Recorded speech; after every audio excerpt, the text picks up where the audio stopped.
Hello, and welcome to the first ever episode of Onside Chicks. I am your co-host, Kaylee Chakosky. And I am Jordan Coupe, your other co-host. So first ever episode. How are you feeling? I mean, launch day is always exciting, but this is extra exciting. Yeah, no, I've been literally planning all day for this. Ever since I woke up this morning, I've been getting ready for today. So I am very excited to officially get started. Put a lot of prep work into it, a lot of time. So can't wait that it's finally here. Yes, and we're going to be talking about big free agency topics later, but do you want to kind of tell everyone who we are? You can start what you do, where you've been, where you've worked, and kind of what got you here to starting this podcast with me. Yeah, so I never, ever wanted to be on air in front of the camera on a podcast. It was never the plan. I always did production work. I worked at NFL Films as an intern. I was on the production team for Good Morning Football.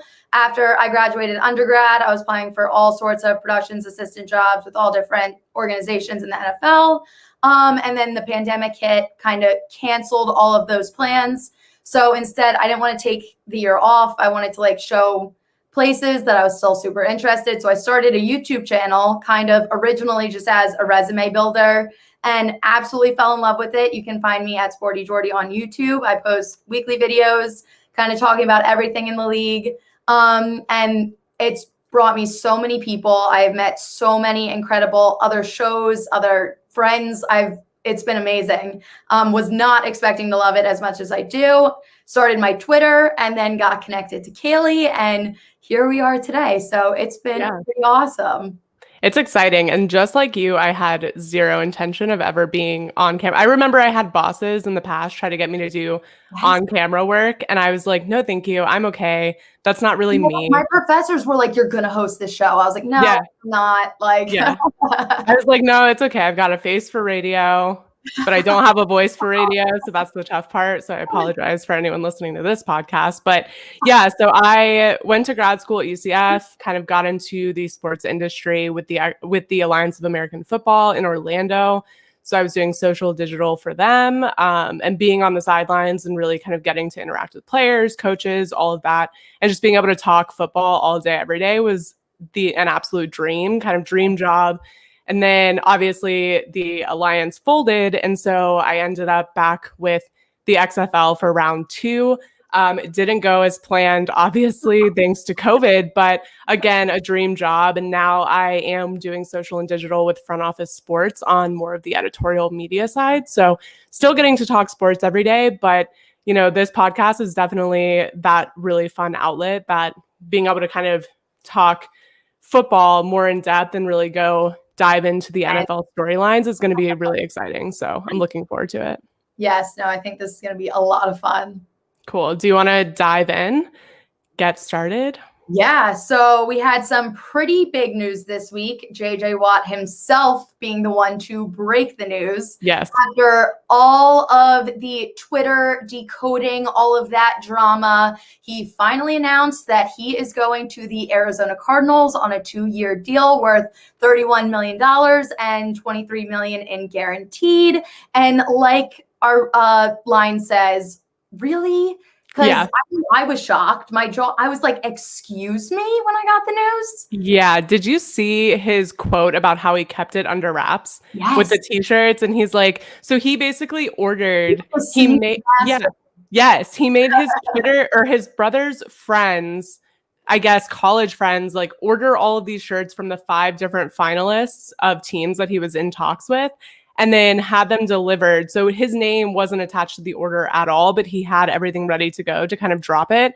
And he's honestly the number one Twitter troll, because he was only a free agent for 17 days. Yeah. And so now you had him talking about mitochondria and dropping little background hints in his pictures. And it's just like, I just wish I could have as much fun on a day-to-day basis as JJ Watt had with his free agency, because he just trolled the crap out of fans for 2 weeks straight. Oh my God, people were counting the letters in mitochondria, figuring out who discovered the mitochondria and where they lived to try to figure out where he was going. He had people in an absolute frenzy. And he was probably sitting at home on the couch I know I'm going to the Cardinals. Like I'm just gonna hilarious. Yeah, I mean, it's actually it's something to be admired for sure as someone who spends a lot of time on Twitter, and also as someone who was covering that for work. Like the morning of, he had that whole Peloton thing where someone made a fake Peloton account and was like Cleveland, Green Bay, Buffalo, and I'm just like, oh, so we covered that and then come back. Yes. And I'm just like, he doesn't even have a Peloton account. Like I covered it, wrote the whole tweet, put it out. He doesn't even have a Peloton. I'm like, this is getting. Even with that, like the way he announced that, he's like, I don't even have a bike. Stop. Like, yeah, stop. Just stop what you're doing. And like hours after that he finally put up the pictures, he was probably just like, I'm done. Like now they're making fake Peloton bike accounts for me. Like it's time to get this over with. Yeah, it's so funny, the timing, because I think that was the last straw. He was like, okay, this has been fun. Now we're getting out of hand. Yes. Let's announce it. But I guess let's talk through why the Cardinals make sense. I mean, there are reasons. I think the more we dive into this, I think it does make sense a little bit. But I think the number one thing that kind of not surprised me, but I think Kyler Murray is the number one draw for him in Arizona. I think he texted Kyler Murray saying, I'm here because I believe in you. And it's really heartwarming because we saw that relationship built with Deshaun Watson. You saw him walk off the field and say, I'm sorry that we wasted, 4 of your years, whatever. So I think it's interesting that he's already kind of developing that rapport with Kyler Murray, really saying, I'm here because I believe in you. I want us to win together. So, I mean, I don't know. Are the Cardinals more Super Bowl ready than we think they are? So when I first heard this, I was very confused because he kept saying he wanted a team that was a contender. He's at the end of his career. He's one of the best defensive ends in the league. He's future Hall of Famer. So I think he deserves a ring before he retires. So initially, I never saw Cardinals as contenders. I saw them as playoff contenders. Like I think they're right there. They were so close this season. But I didn't see them in any Super Bowl conversations, at least in the next 2-3 years. Now, hearing his press conference, hearing the way he talks about all of the pieces that they have, knowing he's very close with their defensive coordinator, he was with him his rookie year. So I think there's a lot there that we're not seeing. That JJ Watt, who's been in the league for as long as he has, I think he kind of can see the bigger picture and he believes in this team. So with how much he is believing in them, it's making me believe in them a little bit more. So it's going to be interesting, especially they're in the toughest division in football, in my opinion. Like that is a competitive, like they have to go up against Seahawks, Rams, 49ers. There's just a lot there. So it's going to be interesting for sure. Yeah, and I think you brought up a good point with Vance Joseph being in Arizona, spending his first 3 years with JJ Watt in Houston. I think scheme and culture comes down. I think those two things are what makes this obviously money. Money as well, because he pay him very well, which is right.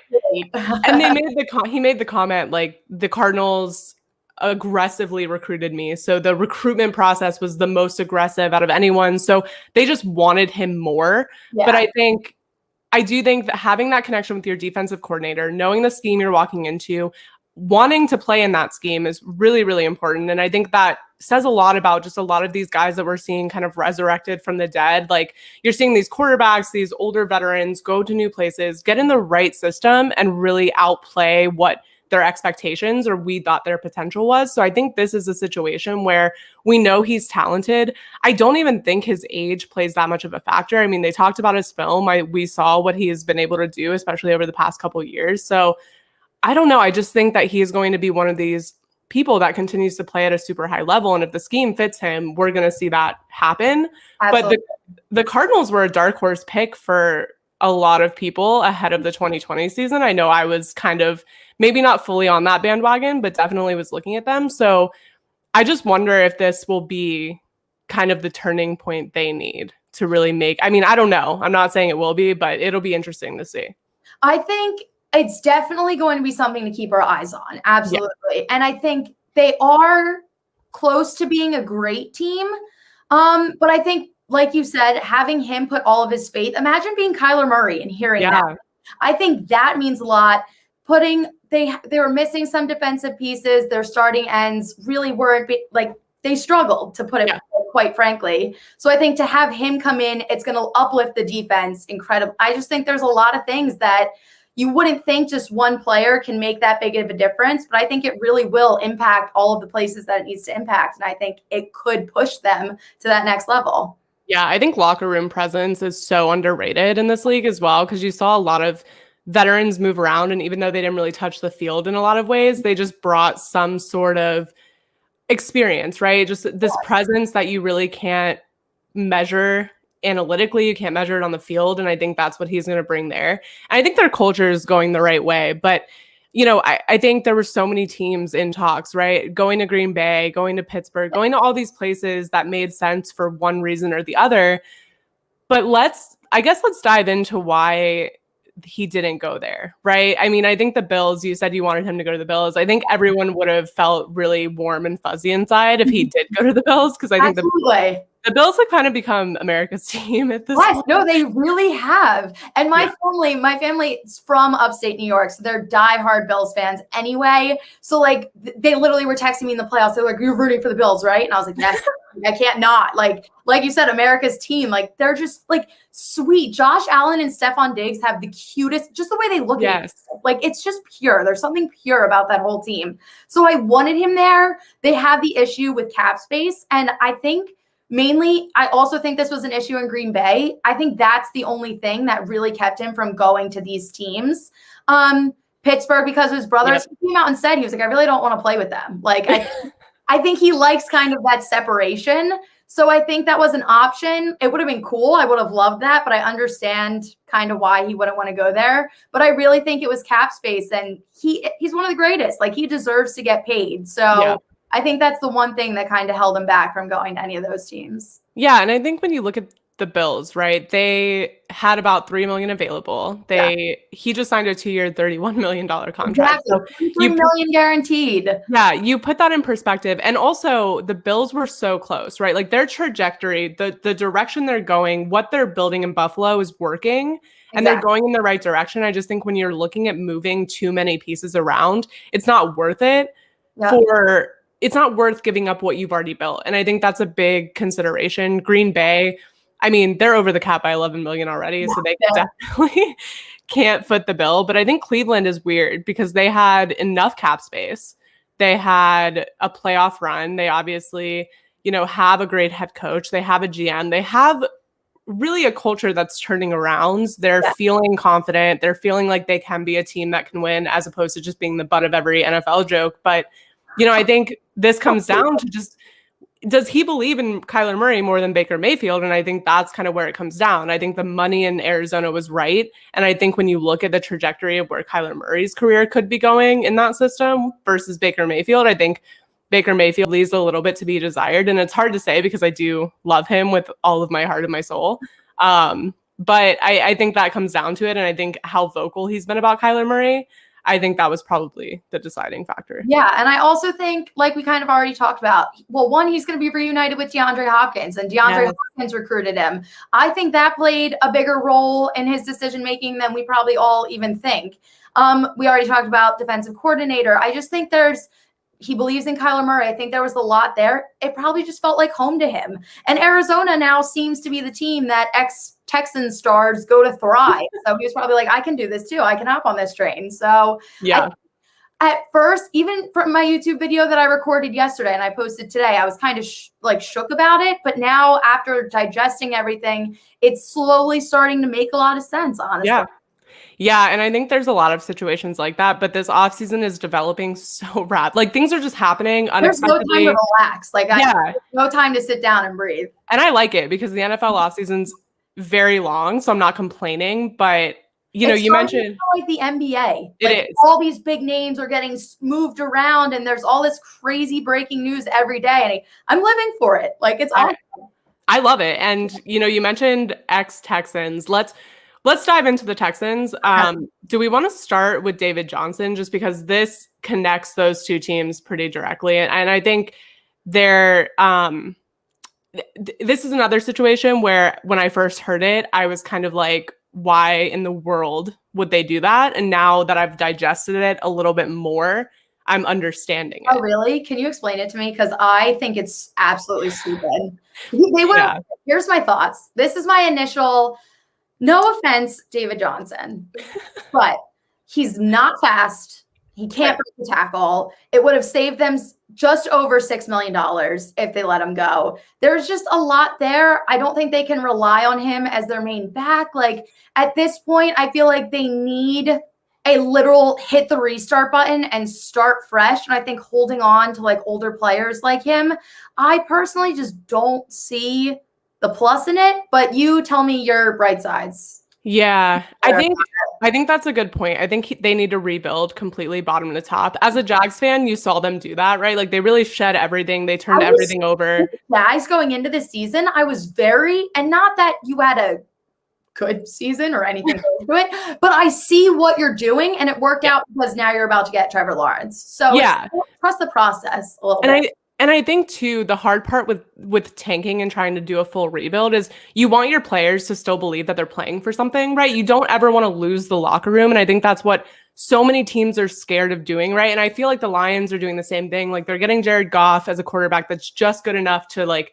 help them rebuild. But unless you fully go for it, you're just not going to be successful in a rebuild because you have to give up things. You have to give up wins to get your draft capital. You have to give up players to get your draft capital. You have to do all these things to set yourself up for the future. And the Texans are just not willing to fully turn everything over. So I think the bright side is they're paying him less, right? Because this restructured contract takes him down from about $8 million to about $6 million. It doubles his guaranteed money, but it also saves them from having just over $2 million in dead salary cap space, which they would have they just released him. But I think it's also them just being so dedicated to not admitting that the Hopkins trade was bad. And I think they want to die on that hill, regardless if Bill O'Brien is gone or whether he's there. They want to justify it. I will never get over that. That is something I will never be able to forgive them. No. And I think it was fine. Like I still, not that like I root for them. You know how that we talked about with the Bills, that's like a team you can root for. The Texans, the only reason I was even like giving them the time of day at all was because of Watson and JJ Watt. Yeah. JJ Watt's out, and I would wish I could go to Houston and take Deshaun Watson out myself. So I think I just have nothing. I just feel weird about them right now. I can't understand any moves that they're making, honestly. I don't understand. I just don't understand. You know, you're in a rebuilding space. You can see what the state of your franchise is, and you're not making clear moves to improve the culture, the team, or set yourself up to really do a full rebuild. So I'm not saying they're wrong. And then they can never do it. No. And I feel like if they were like, all right, listen, we know we were stupid. And I think it would make the team feel better if they were like, all right, thank you. Like, let's move forward now. Like, that's all you have to do. Yeah. They really just need a little more transparency. But again, I think when you're looking at dead salary cap space and, you know, they've got about $16 million in salary cap available coming up. And they just need so much help defensively. They need so much help in so many other areas. You can't run the ball without an offensive line. So that's another area they're going to have to look to reinforce. But I just think he's a guy that you can get for the cheap. If you look at the top running backs out there in free agency, unless you're going to go and spend on somebody that's worth it, like this offense, they just really want to pound the ball, right? And if David Johnson can do that, then he can do that. There's no sense in bringing in someone else to do that exact thing and pay more money. But, you know, if he looks like he did at the end of 2020, because he had some bright spots near the end of the season, if he plays like that throughout 2021, they've justified it. They've made a great move. It doesn't for being upset about it right now. It doesn't fix the Hopkins trade, doesn't justify it, but it definitely takes the pressure off of it. But if he plays like he played at the beginning of 2020 or 2019, where it's a wrap, like you'll never live it down. No, I think I don't know where their head's at. And I don't know, here's a segue. I don't know why they're holding Watson hostage. Literally not listening to any conversations about it. The fact that they're sitting telling all of us, he is our guy, we believe in him. But then at the same time, every suggestion that he makes, every leading up, this was way before he demanded a trade. Yeah. He was just chipping in, and he wasn't sitting there like a jerk saying I need this man as my head coach. He was just giving them this is someone I would like you to interview, which I think is fair, absolutely fair. And they don't listen to him at all, completely brush him off, and then are forcing him to stay on the team. And now it's at the point where he's saying he would rather sit out than play for your organization. And you're still going to hold him on your team. I can't even fathom the logic. He was promised things and promised to be involved in the hiring and in the conversation around turning around the culture of the franchise, and he just wasn't. And if that doesn't scream that they just don't value their players, they don't value the culture, I don't know what does, but they also at the same time know how important he is to the franchise because they're holding him hostage. Yeah. They will not let him go, and it makes absolutely zero sense. And JJ Watt was I just want him to be happy, and whatever that means for him, that's what that means for him. And now there's apparently 5 teams in the mix calling for him, but I don't get it. I don't understand. I think that if I was him, I would hold out. I think a lot of people are wondering if he's too nice, he's too polite, he's too this and that to hold out. But I just think that this is kind of going to guide where the NFL goes. I think like you said, the more that we lean into this NBA style, players need to have a voice in this kind of stuff. And his actions and his requests were not asking to interview Eric Bieniemy. I'm sorry, any team in this league should have been interviewing Eric Bieniemy. So that's not unreasonable. No, and not at all. Not only did they ignore him, but they hired a full search agency to figure out who their next coach and GM would be. And then they ignored all of the suggestions from the agency. So they've got a lot of issues, but that's a good question. Do you want to talk about where you think Deshaun Watson, number one, do you think he's going to leave? Do you think he's going to stay, hold out, play? Or if he does leave, where do you see him going?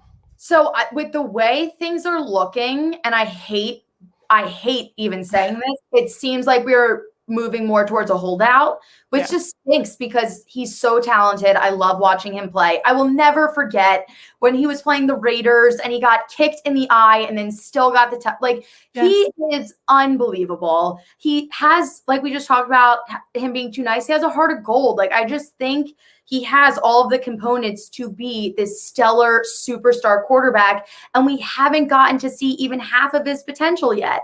But Texans don't seem like they're budging. They can't admit when they're wrong. I have a feeling he's going to hold out. I don't think they're going to let him go this season. And then next season, we'll get to see him break free. What I hope for, I would love more than anything to see him on the Dolphins. Yes. Whether that means making Tua their backup or he will go. I hope he goes. He needs to go. I wish I could go and get him myself because this is getting ridiculous. I want to see him on the Dolphins. I think he would fit in well with their whole vibe. His playing style, I think, would be great on that offense. And Tua, I think, is an outstanding young quarterback, but he plays like a young quarterback. Yeah. He has some learning to do. So whether they sign Deshaun Watson to a 1 or 2 year deal, bench Tua for a little while, let him sit back and learn, and then figure it out later, something like that, I think, is best case scenario right now for everybody involved. So that's what I would love to see. Unfortunately, I think it's going to be a holdout, though. What are you thinking? Yeah, I agree. I think we're definitely looking at a long season of him holding out, which makes sense because you don't want to risk injury. You don't want to risk another one of your prime years in 2022. But, I think to the Jets, that's fair. That's actually where I think so we were talking about this last night on Play the Bay and, very heated, passionate conversation about him going to the Jets. And I think it's very interesting because the Jets are being super patient with their quarterback decision, right? They've got Sam Darnold, who I don't think is a lost cause by any means. I think it's wild to think he might not be the best fit in that franchise, but he's going to go somewhere and I think do really well. But the question for the Jets is, are you willing to deplete every piece of draft capital you've built as an organization for Deshaun Watson? You have to know 100% that he's the guy, because they've spent a lot of time collecting draft picks. They've got 5 in the first 3 rounds. They've got all these pieces that they've accumulated over the past couple of years in their full-fledged, flop of a past couple of seasons. Like, they've definitely tanked for this position. They missed out on Trevor Lawrence, but they're still going to look to see what Fields can do, what Wilson can do in their pro days leading up to the draft. They're going to really evaluate, is Deshaun Watson better than Sam Darnold, every quarterback in the draft? And is he worth giving up some of those picks, right? Like, it might not be both of your first round picks this year, but it definitely could be. Yeah. And if it's not both of them this year, it could be one this year, one next year, and then third rounds probably in the future. I think for the Dolphins, they were looking at giving up 3 first round picks over the next few years, 2 defensive starters. I mean, that's insane. It's insane. The only reason I feel, and I also love the Dolphins. The Dolphins are another one that they're a team I fully support all the time. I think they're in a good position to do that though, because I feel like the one thing that they're really missing is a strong quarterback. Yeah. And I feel like if they got Deshaun Watson in there, that would be enough to make them steady playoff contenders. And so I feel like them giving up all of that, one, I think it's too much, but them giving up even a lot of that, I still think they would be in a good position. The Jets, I think it just gets tricky because you need to rebuild from the ground up. You got a brand new coach. You are moving in the right direction. You have a lot of buildup, but I think giving up all of that, it backs you up because you're still scrambling for pieces. Yeah. And I think that's the tough. He wants to go to the Jets. So who knows? Hey, I would play for Robert Saleh 8 days out of the week. I think he's one of those guys that guys want to play for. He's gotten ringing endorsements from every player that he's ever coached in this league. So I think that makes sense for him to want to go there. And I also think it makes sense for him to want to go there and pull them out of NFL poverty. Yes, he's the one that turns them around, which I also understand. And I think that's exactly what Tom Brady wanted to do in Tampa. So these things make sense, but it's tough because this is a once-in-a-lifetime situation. When are we going to see another guy like Deshaun Watson, this young, this talented, heading into his prime, who can really command a locker room, command a team, and be a leader? Like, it doesn't come around that often. So someone's going to pull the trigger if they can and if they have the ability. But I do see him holding out. But I just wish they would let him go because I just want to see him play in 2021. I also would love to see him play against the Texans. So that's not going to happen, obviously, because the Jags are going to draft Trevor Lawrence. The Colts have Carson Wentz. So that's not necessarily going to happen, but it would be pretty funny. He would have the best game of his entire career because fury would take over him. Like all this rage that he's been building up and now he's like finally starting to explode. He would go off if that ever happened. And I would pay a ridiculous amount of money to see that. I also feel like as soon as he leaves, we're going to hear way more details about the inner happenings of the situation because right now, I mean, they've kind of got each other in this chokehold, right? Like he's got the no trade clause, so he gets to decide where he wants to go. That's why he's being so picky. That's why he really holds some of the power, but they also hold the power because they don't really have to trade him if they don't want to trade him. So I think he's going to still hold out on some information, but I think as soon as he leaves, we're going to figure out exactly what's going on. And I would read every single page of it because 100%.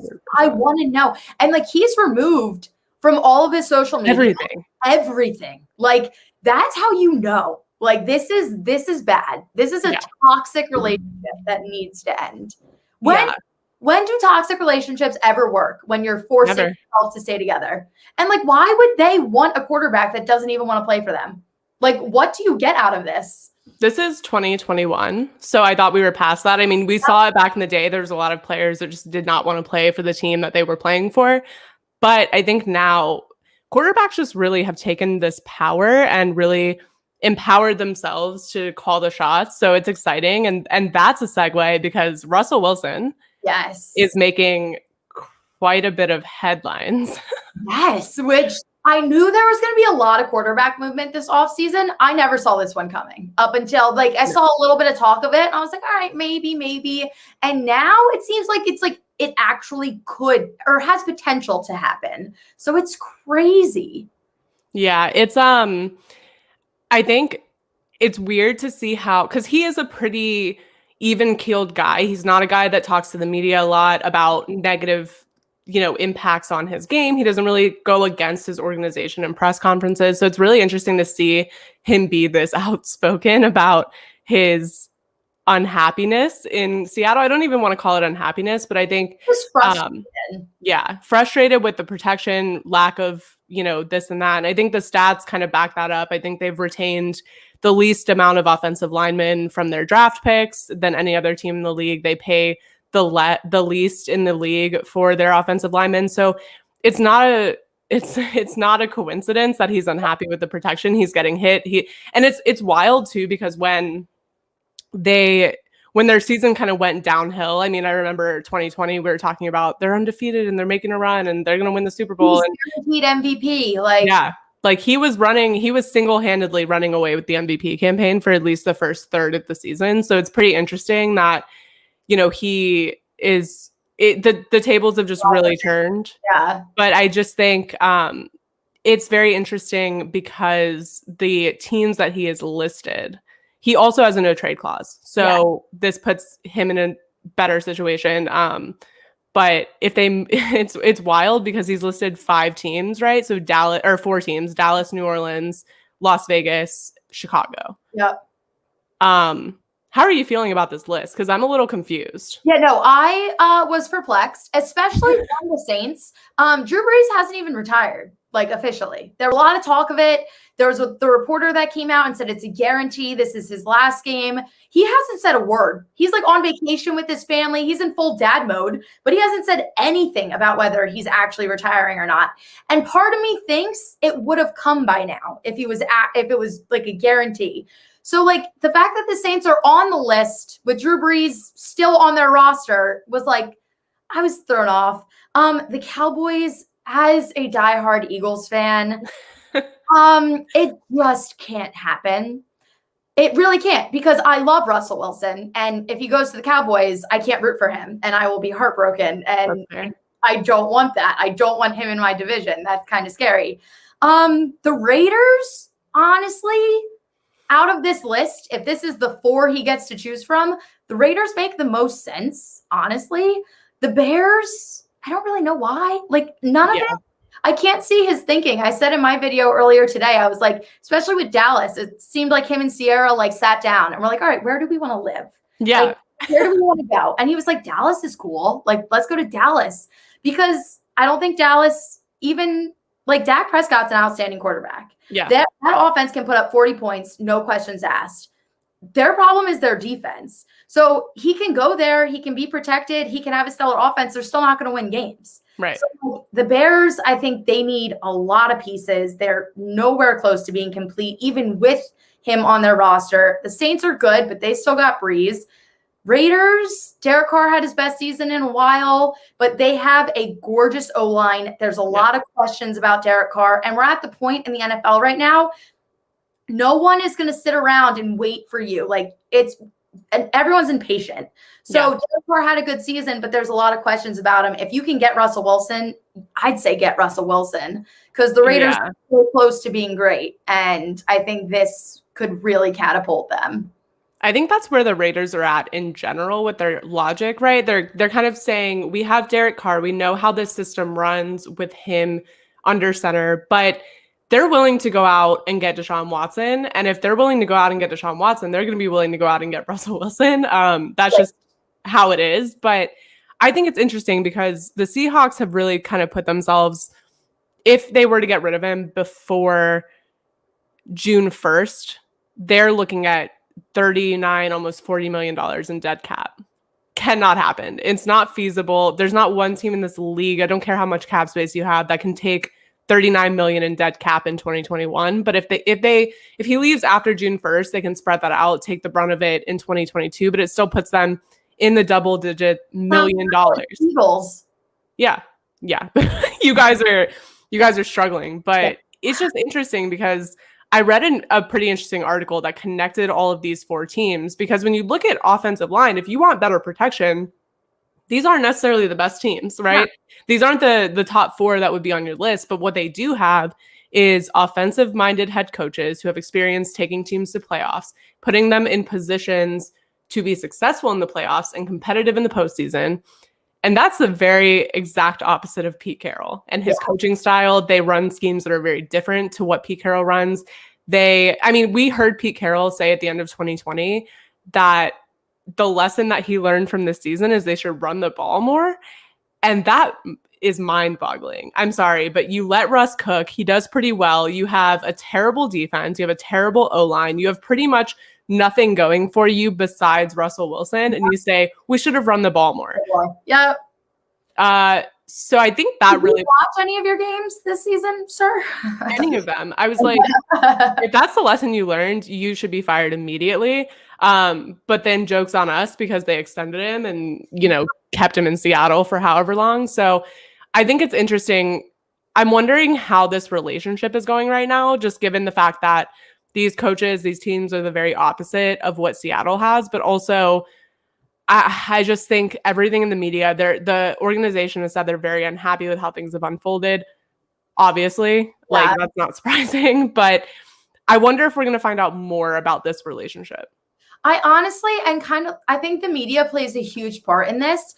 I truly believe if there wasn't so much quarterback movement this season, because this is unprecedented, like this doesn't happen. No. Well, I think if it was any normal offseason, this wouldn't even be a conversation. But the fact that all of these big names are getting a say, getting moved around, I think Russell Wilson is like, all right, well, I'm going to speak up. And if Russell Wilson comes out and says he's unhappy, teams are going to call. And if I were him, I would listen because there's no harm in hearing what people are going to offer for you, what they want to give you. So I think literally the only reason that this is even happening is because of everything else going on in the league right now. And now it's Seattle, and I think it's going to damage their relationship, absolutely. And it's going to get to the point where, they kind of have to separate, which wouldn't have happened if this was any normal offseason. It's very interesting. I think so Wilson to Panthers or Minnesota. I think Panthers are the most likely. They were clearing cap space. There was some talk of them potentially going after Deshaun Watson. They started cutting people for what seemed like unnecessarily. Yeah. So I don't know. I think the Panthers are in the quarterback market. It just depends who they get. But I think Russell Wilson, if they can make him some sort of offer he can't refuse, then maybe. But I think he's probably, I don't know what his motive, again, this list makes no sense to me, but whatever. Random. Yeah, whatever his motivation is for it, he's got his motivation and he's probably not that willing to go outside of that, which is fine. That's why you get a no trade clause in your contract. So I don't know. I think the Panthers are the most likely, though. I think you would be a good fit in Carolina. They have a new head coach. I think it would work. I can see it working well. So hopefully he can add them to that. Makes more sense to me than any of the 4 teams he's listed.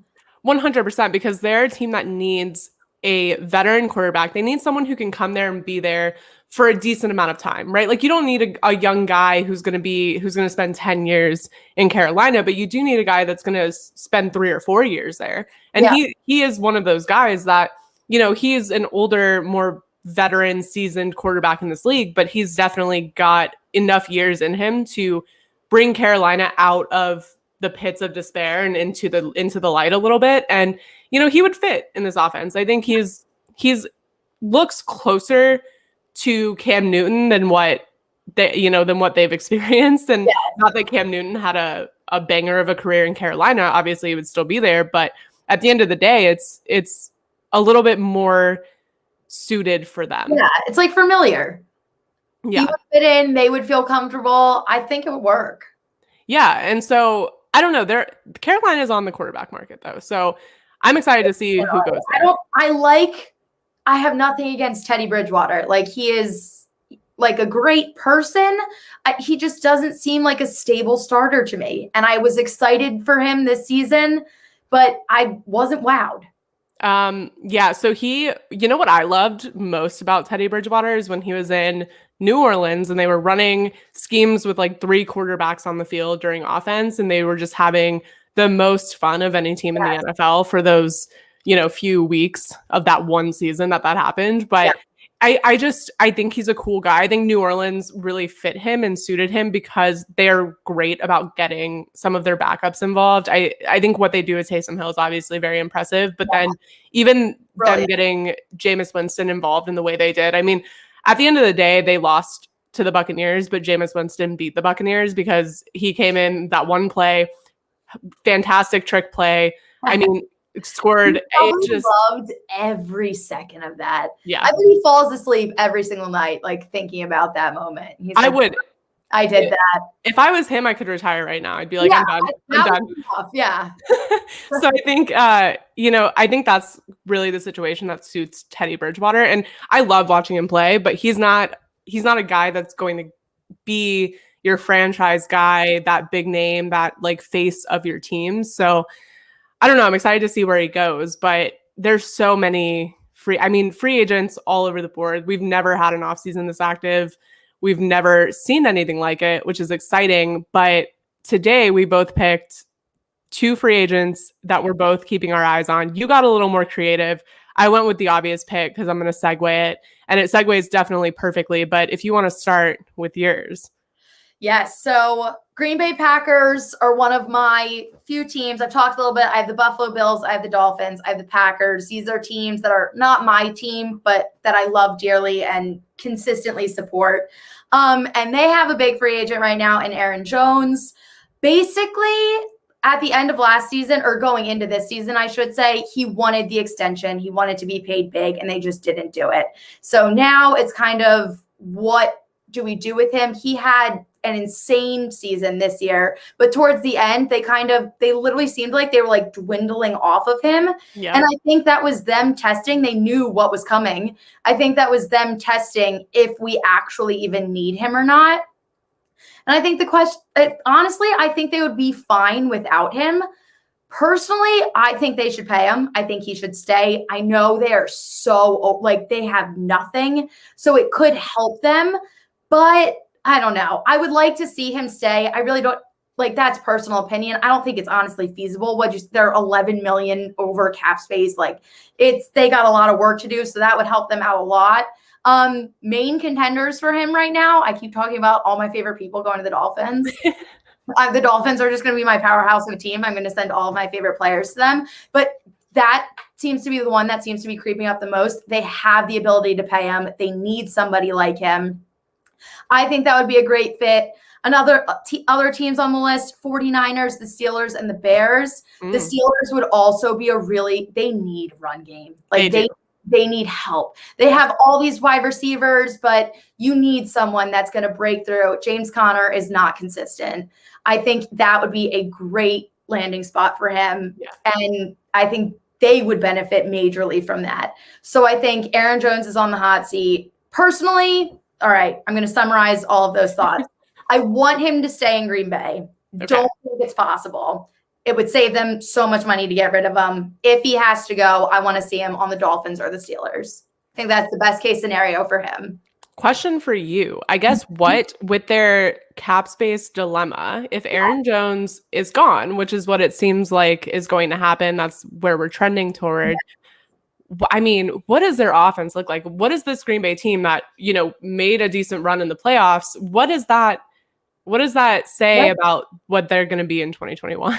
I think it's going to be very interesting. And I think they need to this would be the time for them to step up and actually draft in a way that would benefit their offense. Because Aaron Rodgers, as talented and amazing and as special as he is, they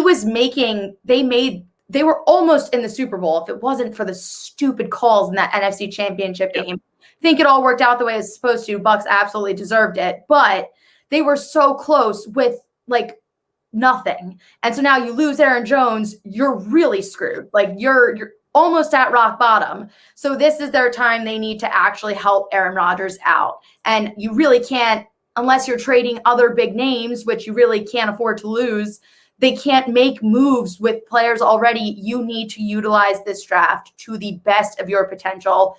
Don't mess it up. I think if they could do well in the draft this year, it would make everything, not at all worth it. But I think Aaron Rodgers could be like, all right, thank you. Like, now I can work with this.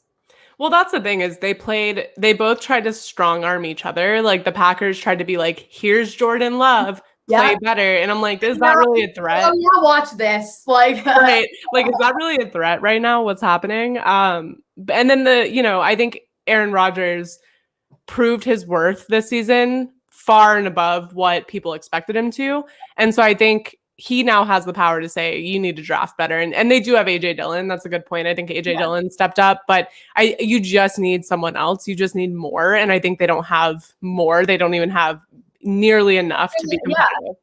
They were making plays with, like, Tanyan was originally their third string tight end. Yeah. And him and Aaron Rodgers just got this insane connection. So, like, for him to make your third string tight end a superstar this season, get him someone great, fresh out of college. It's Aaron Rodgers. Like, let him, like, train him a little bit. They can work on a relationship. I don't know. I just think that is the best case scenario for them, I guess, unfortunately. Yeah. But it's just weird. I don't want them to lose Aaron Jones. It's weird. But I do like the idea of Pittsburgh. I will say that. I fully support that because I was a Pittsburgh Steelers stan this year. I don't even know why. Because oh my gosh. Bandwagon so fast. Like, I was like, I love this team. And it is weird too, because growing up a Jags fan, there were so many, oddly enough, like Steelers fans in Jacksonville. Because when your team is not good in your city, all these fake people in your city start wearing other teams and supporting other teams. And they're like, oh, I played with them in Madden once, and now that's my team. And I'm like, go away. But I grew up like not really liking the Steelers. The Steelers were always a team that would lose to the Jaguars for no reason. And I love that about them. But this season, the personality on that team, what it seemed like was going to be a really great run that turned out not to be that way. I just really had a lot of warm feelings for them in my heart. And so that honestly might be. But I loved everything that they were doing. When they lost to Washington, I was like, this is the downfall. But they had a lot cooking. So hopefully, I love them. All they need is a run game. Yeah, I know. I've been looking for a second. Not that I'm ever out on the Jaguars, because I've spent my entire existence as a sad Jaguars fan. So I'm pretty loyal and committed. But I think I've been looking for kind of like that second team for a long time.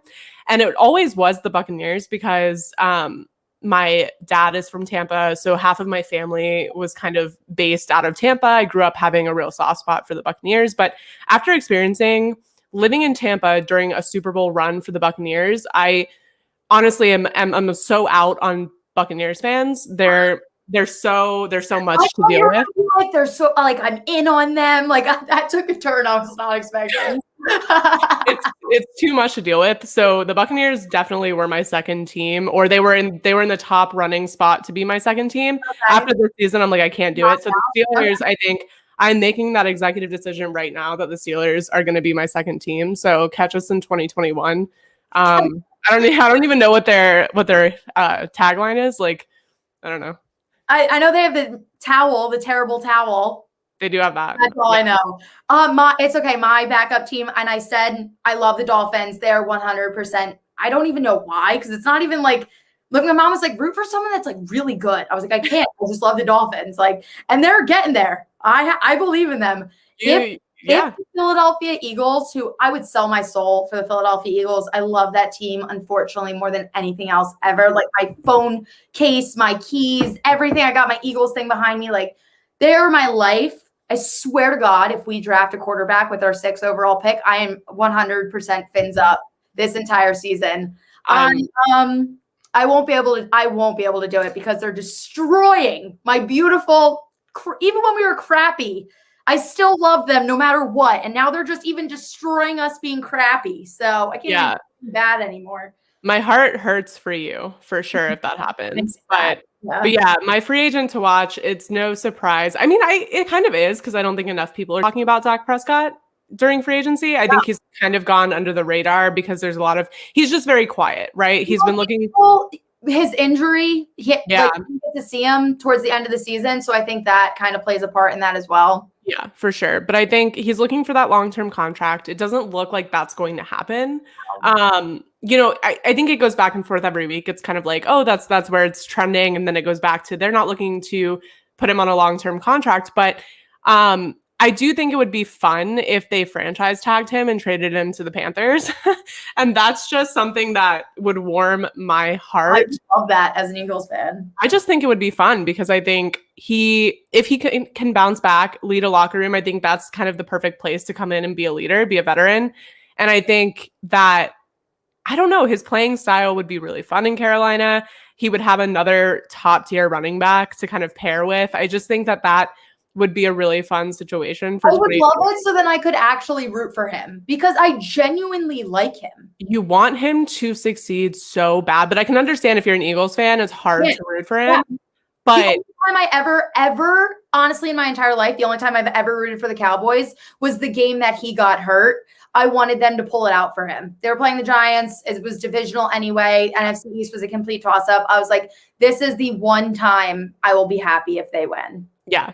I will say, it was a tough one, and I do think he's going to bounce back. I think so too. He's got it in him, but I just want to see him go somewhere else. I think the Cowboys are another team where I'm like, I don't fully understand what they're doing in terms of like strategy and keeping people around and building a culture. I just don't know that they've got great rookies that they drafted last season. They've got great young guys on their team. They've got a quarterback that they can really, if they want to lock him down, they could, and they could make things happen. But, they need a lot of help in other areas as well. So if they franchise tag him, trade him to the Panthers, I just think that would be cool because the Panthers would get a year of him tagged to be able to say, do we want to keep this guy? Is this our guy long-term? But they're so committed to finding a long-term quarterback solution that it is very, they're looking everywhere, high and low. And that's why I say they're going to solve it because that's their number one priority, but they're also doing it very patiently, which I think is very important for them. So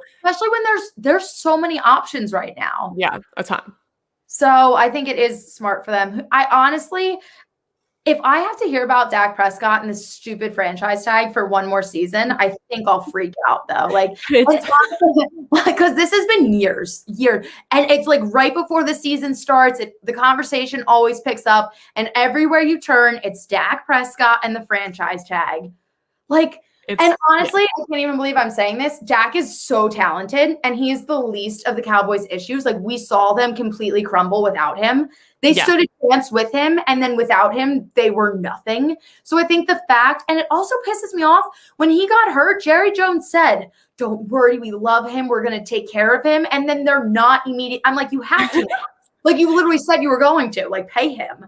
I imagine them, like, delivering a trunk load of money to his doorstep at the end of the season, and that's just not happening. They're not doing it. That's exactly what they should. His injury, it was brutal, but it wasn't an injury that affects your game long term. It is something, it takes time to heal, but he will heal, and he will heal fine. I don't think it's going to affect him. I think he is a very talented quarterback, and remove the Eagles fan from me, you are stupid as a Cowboy if you don't pay him. Yeah. I don't know the logic. I don't know what game they're trying to play. I don't see how it can play out well for them because eventually they're going to keep pissing him off to the point where he's like, all right, I'm done trying. Bye. Yeah, it's going to be a wrap. And that's the tough part is all of these really stirred the pot, franchise tag him and then send him to Carolina.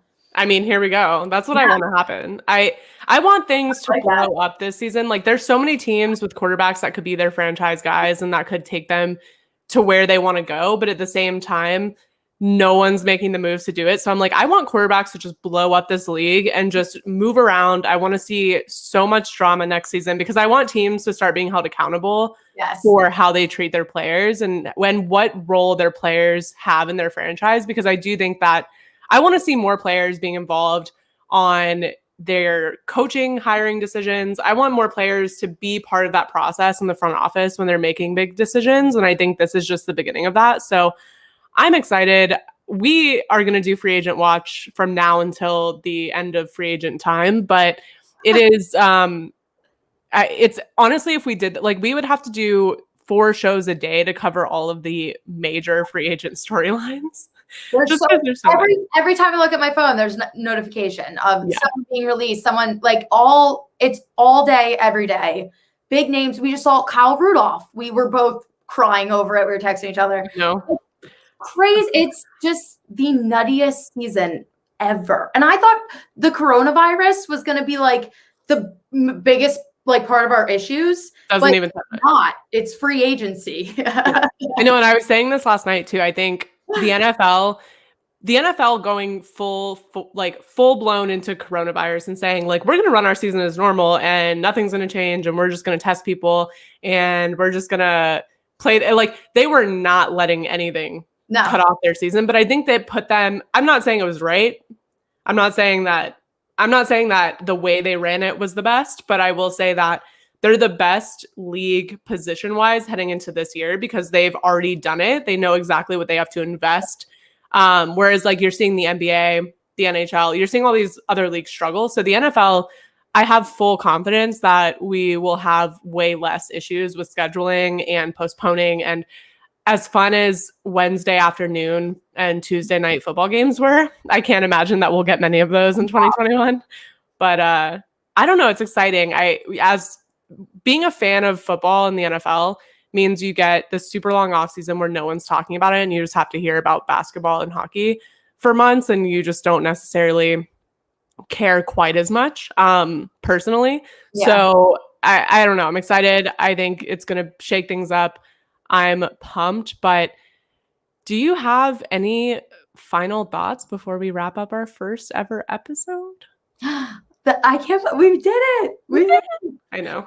No, I think we covered pretty much all the major bases and all of this is going to be something that we just need to keep watching and keep following along as there's probably going to be a new headline every single day. Oh my gosh. It's exciting. And we're going to be posting on TikTok, on Instagram, on Twitter. And I think we'll probably just be putting out our own content as well as these things change because once a week, I think the pace at which free agency is happening is not going to allow us to just cover everything every week. So make sure you follow us on Instagram at Onside Chicks, Twitter, Onside Chicks Pod, everywhere else at Onside Chicks. But, this was fun. I'm excited. Yes. No, it's going to be fun off season. And I'm even more excited for this season to start because I have a feeling there is going to be some drama seeing everyone on these new teams. And I cannot wait for it. It's fun. It's fun. It's kind of like The Bachelor goes NFL is how I feel about it. So I'm here for it. I'm excited, but we thank you for tuning in the comments. There was Twitch, there was YouTube, and we will catch you guys next week. Yes. See you next week.